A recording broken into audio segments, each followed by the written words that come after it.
de tu pregunta, Malena, no son muchos los casos en que se invoca la costumbre como fuente de derecho.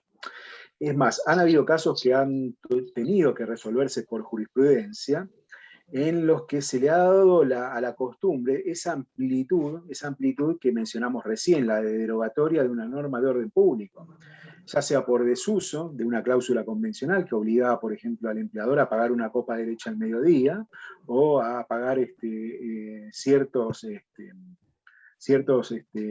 beneficios que en realidad nunca eran reclamados, por desuso, nunca fueron reclamados, y entonces no podrá llegar a incluso invocar, si la jurisprudencia lo ha avalado, esta norma de orden positiva, porque la costumbre derogó justamente por desuso su aplicabilidad.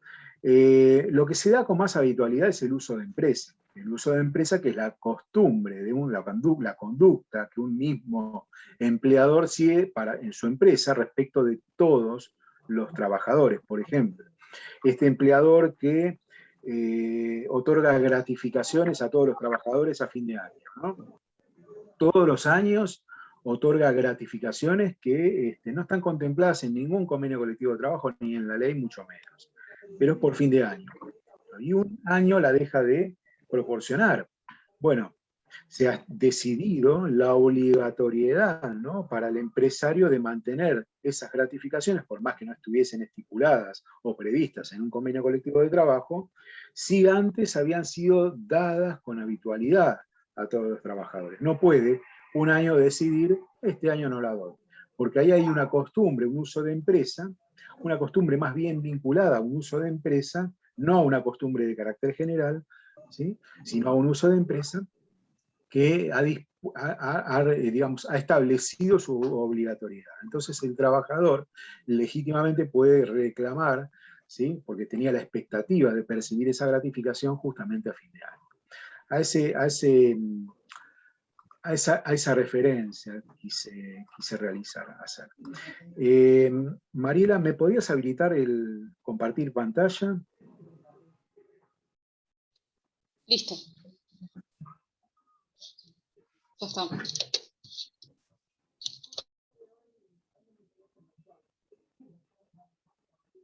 Se le puede dar a una costumbre. La jurisprudencia es otra de las fuentes que no está enumerada. ¿Se escucha bien? Estamos medio complicados con internet. Sí. La jurisprudencia es otra de las fuentes del derecho de regulación del contrato de trabajo que no está enumerada acá en el artículo primero. Pero sin embargo se la reconoce como fuente regulatoria del contrato de trabajo. ¿Con qué características? Tiene que ser considerada antecedente.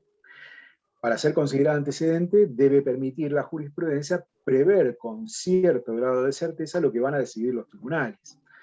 No se requiere una determinada cantidad de fallos dictados en un mismo sentido, porque la Corte Suprema justamente ha admitido que un solo fallo puede dictar jurisprudencia, puede sentar jurisprudencia, ¿no? Esto en la causa, mire, Figueroa, Sociedad Anónima Figueroa contra Dodero, el año 1949, ya desde antaño, dijo esto la Corte.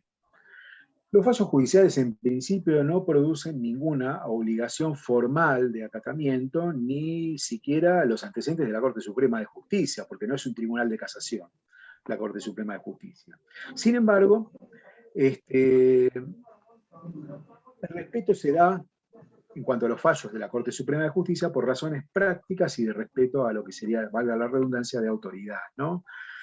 Como criterio general se sostiene que los jueces inferiores, ¿no?, los jueces de tribunales de instancias inferiores a la Corte Suprema de Justicia, tienen el deber moral de acatar sus decisiones, de conformar sus decisiones con los fallos de la Corte Suprema de Justicia, más que nada por cuestiones de índole de economía procesal, ¿no? Hay un deber moral de conformar, en todo caso, decisiones de los jueces inferiores por razones de economía procesal a las resoluciones, a los fallos, a la jurisprudencia dictada por la Corte Suprema de Justicia. Como excepción podemos citar a los fallos plenarios, ¿no?, cuando esa doctrina surge del fallo plenario, bueno, es dictada por la Cámara de Apelaciones que nuclea nuclea a tribunales inferiores, por ejemplo, en instancia inferior en nuestro ámbito de la capital federal, sin dejar de mencionar de que esta cuestión de los fallos plenarios todavía con la ley de reforma judicial está medio como veremos y todavía no se ha avanzado demasiado en ese sentido al crear el Tribunal de Casación. Hay casos de extensión amplia de la jurisprudencia como fuente regulatoria del contrato de trabajo, así como hablamos de la costumbre, del uso y la costumbre derogatoria de normas de orden público, también se ha entendido, la Corte Suprema ha resuelto esto en el caso Guarducci del año 1948, que cuando las relaciones terminadas de acuerdo a lo que sería la interpretación jurisprudencial del momento, ¿sí?, han finalizado de esta manera, esto crea un derecho definitivo a favor del deudor liberado si es que la jurisprudencia luego resulta cambiada, digamos, en el sentido contrario a cómo se entendió, ¿sí?, la doctrina de un caso en particular en el momento en que fue celebrado ese negocio extintivo. Pero bien, hay casos de extensión amplia también de la jurisprudencia, en este caso como fuente de regulación del contrato de trabajo. Y sin dejar de mencionar además estas cuestiones de los fallos plenarios que todavía están pendientes de resolución definitiva por lo que sería la ley de reforma judicial en cuanto a la creación de cámaras de las cámaras de casación en nuestro ámbito, también en el ámbito del derecho laboral. Y por último tenemos fuentes auxiliares también, que mencionamos en el artículo 11 de la ley de contrato de trabajo, ¿no? La justicia social, la equidad y la buena fe, y los principios generales del derecho de trabajo. Dejo para ustedes estudiar estos dos aspectos que tienen que ver con la justicia social y la equidad y la buena fe como fuentes regulatorias del contrato de trabajo, y sin mencionarles que los principios generales del derecho de trabajo actúan también como fuentes de regulación del contrato de trabajo, y esto lo vamos a ver con mayor detenimiento el día viernes cuando tengamos justamente la clase de principios de derecho del trabajo.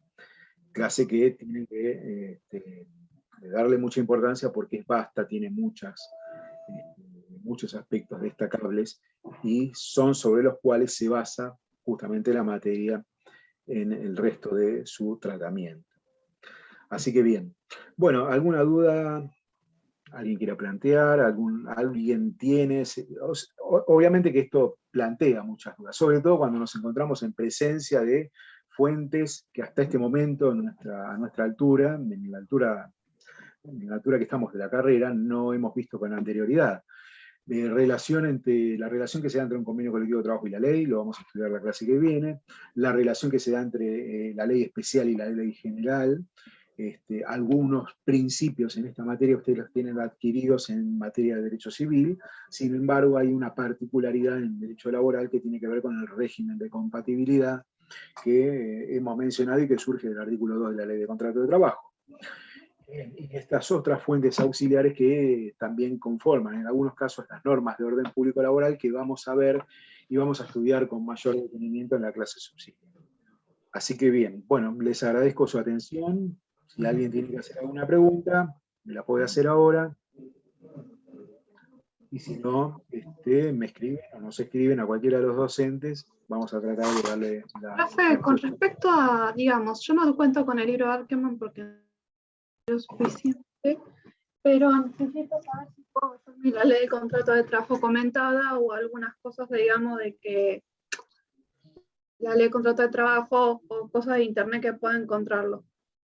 O sea, no otros autores. Les explico lo siguiente. De internet no van a obtener mucho. No, internet no, o sea, no, me baso en información, en libros y demás.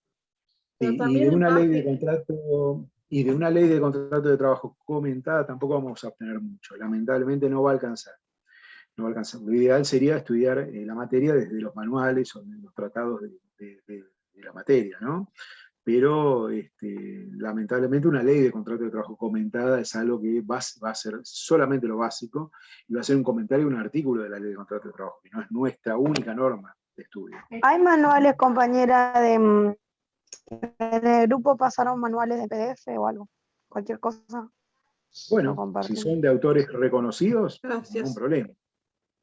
Ningún problema. En esta pandemia, la verdad que se hace complicado, ¿no? Conseguir material de estudio. Tengo en cuenta esto, tengo en cuenta también que la dificultad a veces se relaciona con la distancia, con la posibilidad de llegar a la biblioteca de la facultad, justamente. No sé en qué condiciones está la biblioteca de la facultad ahora, si está abierta o no, me parece que no. Sí, van Así a que, abrir bueno, 2 veces por semana, pero hay que sacar turno. Me llegó hoy un mail, martes y jueves, creo. perfecto. Bueno, una buena novedad. Igualmente se tiene acceso, creo que a lo que es la biblioteca virtual de la La facultad, creo que biblioteca está en el virtual campus. tiene bastante contenido, no el que nosotros hubiésemos deseado, porque hay autores que no están, pero bueno, yo les diría que, bueno, traten de por lo menos tener a mano y tener identificado el material de estudio, ¿sí? Tener identificado el material. Y si tienen alguna duda, nos preguntan a nosotros. No hay ningún problema y les diremos entonces si esto es suficiente o no. Por ejemplo, una ley de contrato de trabajo comentada no es suficiente. Así que, bueno. Bueno, muchas gracias. ¿Va a subir la clase Sí. de hoy ahora o en estos días? Así No la la vamos a desgrabo. subir ahora, la vamos a subir en estos días, no ahora, pero la van a tener a su disposición. Bueno, muchas gracias. Hasta luego. Gracias a todos, nos vemos el viernes. Chao. Gracias por su atención.